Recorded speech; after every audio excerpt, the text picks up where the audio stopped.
జనం కోసం మనం T6 టీవీ న్యూస్ కి స్వాగతం. ఈసీఐలో కైలాస గిరీష్ రోడ్ షోలో పాల్గొన్న పంచాయతీరాజ్ మంత్రివర్యులు ఎర్రబెల్లి దయాకర్ రావు ఈ సందర్భంగా మాట్లాడుతూ బీజేపీ కాంగ్రెస్ పాలిత రాష్ట్రాల్లో లేని అభివృద్ధి తెలంగాణ రాష్ట్రంలో జరుగుతున్నదని 2000 పెన్షన్ ఇస్తున్న ఘనత కేసీఆర్ది. అదేవిధంగా మహిళలకు కేసీఆర్ కిట్టు, నల్ల బిల్లులు మాఫీ, కైలాసగిరిలో మహిళా సంఘాలకు భవనాలు కట్టిస్తానని పేర్కొన్నారు. ఈ కార్యక్రమంలో టీఆర్ఎస్ అభ్యర్థి Prabhudas, sitting corporator Golluri Anjaiah, Srinivasa Reddy, TRS party నాయకులు, కార్యకర్తలు, మహిళలు, యువతి యువకులు పాల్గొన్నారు.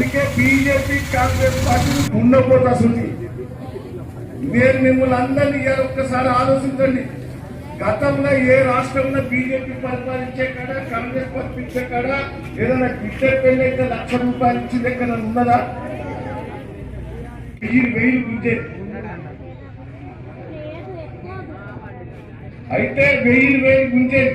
కానీ కేసీఆర్ గారు వచ్చాక గవర్నమెంట్ హాస్పిటల్ బాగు చేసి నిన్న కొడుకు ఎప్పుడు లేట్ అవుతుందో లేదో బిడ్డకోవడంతో నొప్పులు వస్తే కేసీఆర్ కారు తీసుకొచ్చి హాస్పిటల్లో డెలివర్ చేసి పట్టుబెట్టి మనవన్నీ మనవరాలు ఇచ్చింది, కెట్టించింది కేసీఆర్ కాదా?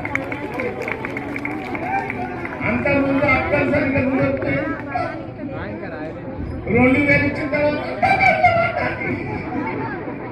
ముసలివాళ్ళ గౌరవం తెచ్చింది కేసీఆర్ కాదా? మనం మర్చిపోతాం అయ్యాన్ని. ఇంకా ఉన్న ఇబ్బందులు మొన్న 10,000 కొంతమందికి వచ్చినాయి, కొంతమందికి రాలే. ముఖ్యమంత్రి గారు 4వ తారీఖు ఏం చెప్తున్నాడో. మరిన్ని అప్డేట్స్ కోసం లైక్ చేయండి, షేర్ చేయండి, సబ్స్క్రైబ్ చేయండి, బెల్ ఐకాన్ ని క్లిక్ చేయండి. Thanks for watching.